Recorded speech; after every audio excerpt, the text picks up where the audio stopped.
बच्चों, कैसे आप सभी? उम्मीद है आप सब स्वस्थ होंगे, खुश होंगे बच्चों। आज से हमारी कार्यपत्रिका संख्या 126A, जो कि हिंदी की कार्यपत्रिका कक्षा 5 के लिए। यहाँ पर आप अपना सेक्शन लिखेंगे। तारीख है आज की 6 दिसंबर 2021। पाठ्य पुस्तक का नाम रिमझिम और पाठ का नाम है एक माँ की बेबसी। विद्यार्थी यानी आपका नाम यहाँ पर, आपके शिक्षक शिक्षिका यानी टीचर का नाम यहाँ पर। प्यारे बच्चों, आपने कविता एक माँ की बेबसी पढ़ी। आइए आज हम एक कविता को उच्च आवाज में बोलकर अब पढ़ते हैं और नीचे दिए गए प्रश्न के उत्तर लिखते हैं। चलिए देखते हैं क्या है कविता में। तो ये है बच्चों, न जाने किस अदृश्य पड़ोस से निकल कर आता था वह खेलने हमारे साथ। रतन जो बोल नहीं सकता था खेलता था हमारे साथ। एक टूटे खिलौने की तरह, देखने में हम बच्चों की ही तरह था वह भी एक बच्चा, लेकिन हम बच्चों के लिए अजूबा था क्योंकि हमसे भिन्न था। इसके कवि हैं बच्चों कुंवर नारायण। और प्रश्न है पहला, कविता का नाम क्या है? कविता का नाम क्या है? एक माँ की बेबसी।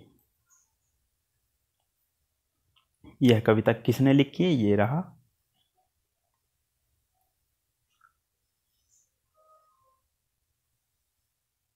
कुंवर नारायण जी ने। ठीक है। तीसरा, बच्चों के साथ खेलने के लिए रतन कहाँ से आता है? किसी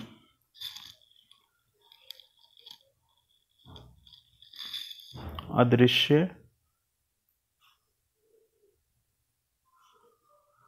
पड़ोस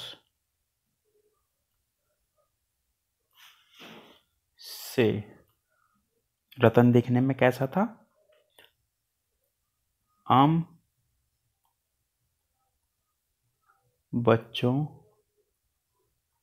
की तरह, यानी सामान्य बच्चों की तरह था वो दिखने में। अगर वो सामान्य बच्चों की तरह था तो रतन दूसरे बच्चों से भिन्न क्यों था? भिन्न क्यों की जगह लिख देंगे इसलिए था क्योंकि वह देख नहीं सकता था। ठीक है बच्चों, इसके बाद आओ बातचीत करें।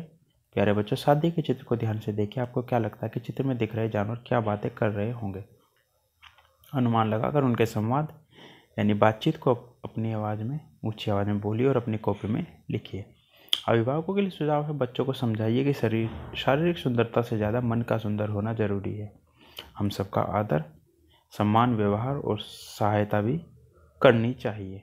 और अंत में तो बच्चों, आपको कार्यपत्रिका मजेदार लगी ना? बताया आज आपने क्या नया सीखा। और अंत में अपने हाथों को साबुन में पानी से नियमित रूप से धोइए ताकि आप और आपका परिवार सुरक्षित रहे। बच्चों, फर्स्ट पार्ट यहीं पर पूरा होता है। चलते हैं इसके सेकंड पार्ट यानी 126B पर। तो ये है बच्चों 126B, जो कि ईवीएस की वर्कशीट है क्लास 5 के लिए। यहाँ पर सेक्शन आएगा, आपका डेट है 6 दिसंबर 2021। लुकिंग अराउंड टेक्स्ट बुक का नाम है और unit 12 what if it finishes, अगर ये समाप्त हो जाए तो क्या हो।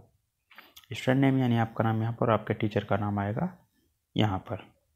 प्यारे बच्चों, पेट्रोलियम गाढ़ा और गहरे रंग का होता है। इसके निर्माण में बहुत समय लगता है। समुद्र की गहराई से जब पेट्रोलियम निकाला जाता है तो इसमें बहुत से पदार्थ घुले मिले होते हैं, जिन्हें पाइप और मशीनों की सहायता से निकालकर तेल शोधनशाला यानी ऑयल रिफाइनरी में साफ और अलग अलग किया जाता है। पेट्रोलियम के भंडार सीमित हैं, इसलिए हमें इसका इस्तेमाल सोच समझकर करना चाहिए। आज हम पेट्रोलियम के उपयोग, प्रयोग व संरक्षण के बारे में चर्चा करेंगे। प्रश्न 1, नीचे दिए गए चित्र को ध्यान से देखिए और प्रश्नों के उत्तर अपनी कॉपी में लिखिए। बच्चों, चित्र थोड़ा बड़ा है तो मैंने ऊपर का हिस्सा थोड़ा काट दिया है। पहला प्रश्न है,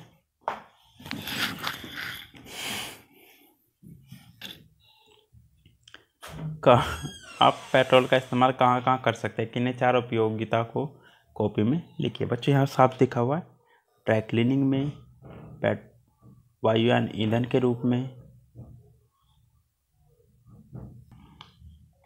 और मिट्टी के तेल के रूप में, मशीनों में, प्लास्टिक और रंग रोगन में, है ना, इन सब में हमारा पेट्रोलियम का ही यूज होता है। चौथा, आप डीजल का इस्तेमाल कहाँ कहाँ कर सकते हैं, किन्हीं चार उपयोग। डीजल का इस्तेमाल कहाँ कहाँ होता है बच्चों? डीजल का इस्तेमाल होता है बड़ी मशीनों में, है ना। छोटी मोटी मशीन तो पेट्रोल से चल जाएगी, बड़ी मशीनें डीजल से चलती हैं, है ना। और जनरेटर, बड़ी गाड़ियां जैसे ट्रक, इनमें भी डीजल ही डलता है। और एक प्रयोग आप बताइए और कहाँ होता है डीजल का प्रयोग। इसके बाद बच्चों प्रश्न 2, प्यारे बच्चों, नीचे कुछ उपकरणों के चित्र दिए गए जो ऊर्जा के वैकल्पिक स्रोत यानी अल्टरनेटिव सोर्सेज द्वारा कार्य करते हैं, इन्हें पहचानिए व इनके नाम अपनी कॉपी में लिखिए।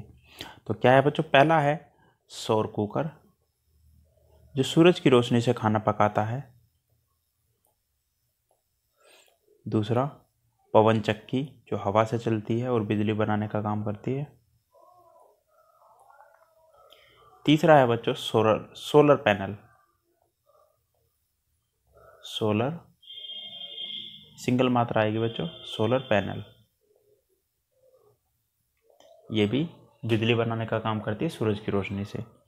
और इसके बाद एक एक्टिविटी है, पेट्रोलियम संरक्षण पर पोस्टर बनाइए और अपनी कक्षा के अध्यापक या अध्यापिका के साथ साझा कीजिए। बच्चों, अभिभावकों के लिए सुझाव है, तेल के सीमित स्रोत विषय पर बच्चों के साथ चर्चा कीजिए ताकि उन्हें और ज़्यादा जानकारी हो। और अंत में ध्यान रखिए कि जब भी सार्वजनिक जगह पर जाते हैं तो 2 गज 6 फीट की दूरी बनाए रखिए। आज के वर्कशीट में बच्चों इतना ही, मिलते हैं कल नई वीडियो नई वर्कशीट के साथ, तब तक अपना ध्यान रखिएगा। Thank you.